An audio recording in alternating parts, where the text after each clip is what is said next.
A very good day to all of you. The topic that we are studying at present is desertification in Rajasthan. And in our last e-video, we studied about the various desert development programs that have been undertaken by the government in Rajasthan. And today we will study about the Maru Vikas Karyakram or the Desert Development Program of Rajasthan. अभी हम राजस्थान में मरुस्थलीकरण की समस्या का जो topic हमारे पाठ्यक्रम में है उसका अध्ययन कर रहे हैं। हमारे पिछले ई वीडियो में हमने राजस्थान में मरुस्थलीकरण क्यों हो रहा है और राजस्थान में मरुस्थलीकरण को रोकने के लिए सरकार द्वारा क्या विभिन्न उपाय किए जा रहे हैं उनका अध्ययन किया। और उसी क्रम में आज हम राजस्थान के मरु विकास कार्यक्रम या डेजर्ट डेवलपमेंट प्रोग्राम का अध्ययन करेंगे। 1977-78 में राजस्थान में मरु विकास कार्यक्रम या डेजर्ट डेवलपमेंट प्रोग्राम प्रारंभ किया गया। इसके मुख्य उद्देश्य थे मरुस्थल के विस्तार को रोकना। जैसा कि हम जानते हैं कि मरुस्थलीकरण की समस्या प्रतिदिन बढ़ती जा रही है, इसमें वृद्धि होती जा रही है। हमारे पिछले ये वीडियो में हमने देखा था कि मरुस्थलीकरण का विस्तार न सिर्फ राजस्थान बल्कि राजस्थान के जो आसपास के हरियाणा, पंजाब, गुजरात, मध्य प्रदेश और महाराष्ट्र के क्षेत्र हैं, उनमें भी मरुस्थलीकरण की समस्या में वृद्धि हो रही है। तो जो मरु विकास कार्यक्रम है उसका जो एक प्रमुख उद्देश्य है वह है मरुस्थल के विकास या विस्तार को रोकना। इसके साथ ही क्षेत्र के संसाधनों का विकास, उन क्षेत्रों में जहाँ पर कि मरुस्थल का विस्तार हो रहा है या मरुस्थलीकरण हो रहा है, उस मरुस्थलीकरण को रोकने के लिए क्षेत्रीय स्तर पर उपलब्ध संसाधनों का विकास आवश्यक है। और उन संसाधनों के विकास के साथ साथ ही हमें उन क्षेत्रीय संसाधनों का समुचित उपयोग करना होगा जिससे कि उनका अतिदोहन न हो और वो उस क्षेत्र की सामाजिक एवं आर्थिक विकास में तो सहयोग करें ही, वहाँ के जो पारिस्थितिकीय संरचना है उसको असंतुलित ना करें। तो डेजर्ट डेवलपमेंट प्रोग्राम के अंतर्गत जो प्रमुख कार्य किए जा रहे हैं वे हैं वृक्षारोपण व वन विकास। जंगलों या वनों का विनाश किसी भी क्षेत्र की पारिस्थिति के असंतुलन का प्रमुख कारण होता है। वन उस क्षेत्र में ग्रीन शेल्टर होते हैं, वो उस क्षेत्र के टेम्परेचर को, उस क्षेत्र के क्लाइमेट को तो कंट्रोल करते ही हैं, साथ ही साथ वो उस क्षेत्र में वायु प्रदूषण और भूमि क्षरण को भी कंट्रोल करते हैं। इसलिए मरु विकास कार्यक्रम के अंतर्गत जो पहला और प्रमुख कार्य किया जा रहा है वह है वृक्षारोपण एवं वन विकास। Shelter belt plantation. Shelter belt plantations उस क्षेत्र में किए जाते हैं क्योंकि ये कहा जाता है कि वायु अपने साथ बालू को लेकर के उड़ती है और फिर शुष्क क्षेत्रों में वो उस बालू को जमा कर देती है जिससे कि वह क्षेत्र रेतीला हो जाता है। और जो शेल्टर बेल्ट प्लांटेशंस हैं वो इस तरीके से किए जाते हैं कि वो वायु की दिशा में अवरोध पैदा करें और वायु के साथ जो मिट्टी उड़ा करके ले जाई जा रही है उस मिट्टी को वो वहीं रोक लें। तो शेल्टर बेल्ट प्लांटेशंस भी वायु अपरदन को रोकने के लिए मरु विकास कार्यक्रम में प्रमुखता से लिया जा रहा एक कार्य है। चारागाह विकास कार्यक्रम। जो मरुस्थलीय क्षेत्र हैं वो शुष्क जलवायु वाले क्षेत्र हैं और हमारे राजस्थान में, पश्चिमी राजस्थान में पशुपालन एक प्रमुख आर्थिक गतिविधि है। तो पशुपालक अपने पशुओं को लेकर के जब चराने के लिए ले जाते हैं तो अतिदोहन की समस्या के कारण भी भूमि का क्षरण होता है और इसलिए चारागाह विकास मरुस्थलीकरण को रोकने के लिए एक प्रमुख उपाय है। तो डेजर्ट डेवलपमेंट प्रोग्राम के अंतर्गत चारागाह विकास के कार्यक्रमों का भी क्रियान्वयन किया जा रहा है। इसके साथ ही बालू का स्तूप स्थिरीकरण कार्यक्रम भी एक प्रमुख कार्यक्रम है मरु विकास कार्यक्रम का। हमने देखा है कि राजस्थान के पश्चिमी क्षेत्र में बड़े बड़े बालू का स्तूप हैं और ये स्थानांतरणशील बालू का स्तूप हैं जो वायु की दिशा में वायु के साथ साथ बढ़ते चले जा रहे हैं।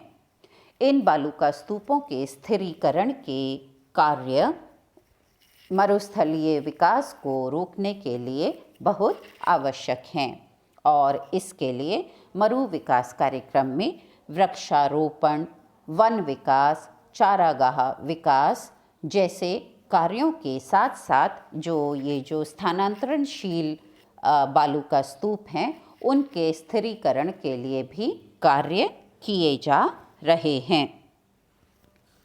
भूमिगत जल का विकास एवं उपयोग। हमारे यहाँ क्योंकि वर्षा कम होती है और जो नदियाँ हैं वे प्रमुखतः वर्षाकालिक नदियाँ हैं जो कि वर्षा काल के 3 से 4 महीने में बहती हैं और फिर शुष्क मौसम में वो इनलैंड ड्रेनेज पैटर्न के अंतर्गत भूमि में समा जाती हैं या सूख जाती हैं। ऐसे समय में वर्ष के जो 6 से 8 महीने शुष्क महीने होते हैं, जब वर्षा बहुत कम या नहीं होती है, तो उस समय जल उपलब्धता के प्रमुख स्रोत भूमिगत जल होता है और इस भूमिगत जल का विकास एवं उपयोग भी मरु विकास कार्यक्रम का एक अभिन्न अंग है। भूमिगत जल का अतिदोहन किस तरीके से रोका जाए और जो वर्षा जल है उसको भूमि के अंतर्गत किस तरीके से स्टोर किया जाए, ये इस भूमिगत जल विकास एवं उपयोग कार्यक्रम का प्रमुख उद्देश्य है। ग्रामीण ऊर्जा विकास। वृक्षों की कटाई लकड़ी के लिए भी की जाती है और ये लकड़ी घरों में एवं खेतों में ऊर्जा का प्रमुख स्रोत होती है और इसलिए आवश्यक है कि ग्रामीण क्षेत्रों में कृषकों को एवं घरों में उपयोग के लिए लकड़ी के कोई ऑल्टरनेटिव ऊर्जा स्रोत उन्हें प्रोवाइड किया जाए जिससे कि वनों का काटना रोका जा सके और इसलिए ज़रूरी है कि ग्रामीण क्षेत्रों में गैर परंपरागत ऊर्जा स्रोतों का विकास किया जाए। हमारे राज्य में गोबर gas plants, biogas plants develop किए गए हैं। उसी के साथ सोलर एनर्जी प्रोग्राम्स को भी डेवलप और विस्तार दिया जा रहा है और अब तो वायु ऊर्जा से भी ऊर्जा का कंस्ट्रक्शन करके यह ऊर्जा ग्रामीण क्षेत्रों तक विभिन्न कार्यों के लिए पहुंचाई जा रही है। तो गैर परंपरागत स्रोतों का विकास करके और ऑल्टरनेटिव एनर्जी रिसोर्सेज को ग्रामीण क्षेत्रों में कृषकों तक, उद्योगों तक और घरेलू उपयोग के लिए पहुंचाया जा रहा है। कृषि एवं पशुपालन विकास। कृषि भूमि का अनुकूलतम उपयोग हो, कृषक को ज़्यादा और गुणवत्तापूर्ण उत्पादन मिले, जिससे कि वो उसे बाज़ार में बेचकर अपने आर्थिक आय प्राप्त कर सके, क्योंकि अभी तक जीवन निर्वहन कृषि में कृषक इतना ही उत्पादित कर पाता है कि उसके परिवार के लिए ही पूरा हो और फिर उसे आर्थिक आय के लिए अन्य स्रोतों पर निर्भर रहना पड़ता है। और क्योंकि पश्चिमी राजस्थान में पशुपालन भी एक प्रमुख आर्थिक गतिविधि है, तो मरु विकास कार्यक्रम में कृषि विकास और पशुपालन विकास भी इम्पॉर्टेंट प्रोग्राम्स हैं, जिनके द्वारा कि उस क्षेत्र के कृषकों की आर्थिक उन्नति के उपाय किए जा सकें। मृदा संरक्षण कार्यक्रम। जब हम मरुस्थलीकरण का अध्ययन कर रहे थे हमारे एक वीडियो में, तो हमने देखा कि मरुस्थलीकरण का जो प्रमुख कारण है वो है उस क्षेत्र की भूमि का क्षरण और ह्रास। मृदा अपरदन को रोकना, भूमि क्षरण को रोकना और लैंड डिग्रेडेशन को रोकना, ये मरु विकास कार्यक्रम के प्रमुख उद्देश्य हैं, जिससे कि मृदा का संरक्षण किया जा सके और इस संरक्षित मृदा की उर्वरता को मेंटेन करके भूमि के क्षरण को रोका जाए और उस क्षेत्र के मरुस्थलीकरण को रोका जा सके और मरुस्थल विकास को रोका जा सके। तो मृदा संरक्षण कार्यक्रम भी मरु विकास कार्यक्रम के प्रमुख कार्यक्रमों में से एक हैं। इसके साथ ही सामाजिक एवं सामुदायिक वानिकी का विकास किया जाए। सामाजिक वानिकी मतलब एक समाज द्वारा किसी क्षेत्र में वनों का विकास। यह एक पर्टिकुलर समाज द्वारा अपने क्षेत्र में किया गया कार्य होता है और समाज स्तर पर होता है। इसके साथ ही सामुदायिक वानिकी है कि एक पूरा गांव अपने आसपास के क्षेत्र में वनों का विकास करे, शेल्टर जोन्स का विकास करे और उस गांव के सभी समाज के लोग एक समुदाय के रूप में उन वनों के विकास और उन वनों के प्रोटेक्शन का ध्यान रखें। तो सामाजिक एवं सामुदायिक वानिकी का विकास करके ग्रीन बेल्ट को विकसित किया जा सकता है, शेल्टर बेल्ट्स को विकसित किया जा सकता है और सामाजिक एवं सामुदायिक वानिकी के द्वारा हम जो बालू का स्तूप हैं उनके भी स्थिरीकरण का कार्य कर सकते हैं। तो डेजर्ट डेवलपमेंट प्रोग्राम में सोशल फॉरेस्ट्री डेवलपमेंट भी एक मेजर प्रोग्राम है। Watershed management programme. Watershed area वो एरिया होता है जिसे हम हिंदी में जल ग्रहण क्षेत्र कहते हैं।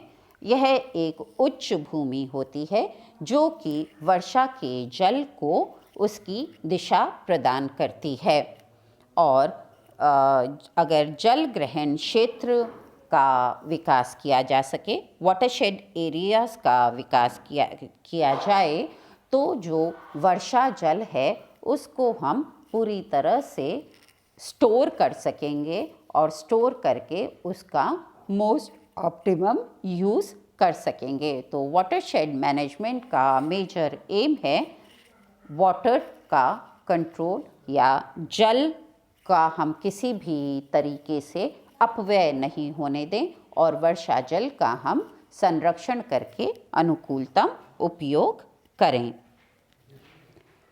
जो प्रमुख ज़िले हैं जिनके अंतर्गत डेजर्ट डेवलपमेंट प्रोग्राम प्रारंभ किया गया और क्रियान्वित किया गया, वे थे अजमेर, जयपुर, सिरोही, राजसमंद, उदयपुर, बीकानेर, बाड़मेर, जोधपुर, जालौर, नागौर, चूरू, पाली, गंगानगर, जैसलमेर, सीकर और झुंझुनू।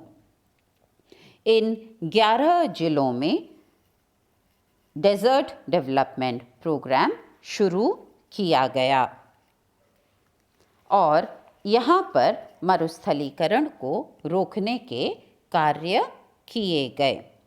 तो अभी हमने देखा राजस्थान के मरु विकास कार्यक्रम के अंतर्गत किए जा रहे प्रमुख कार्यक्रम क्या क्या हैं और किन क्षेत्रों में यह मरु विकास कार्यक्रम क्रियान्वित किया जा रहा है। So in our e-video today, we studied about the Desert Development Program of the Government of Rajasthan, which was started in 1977 and 78.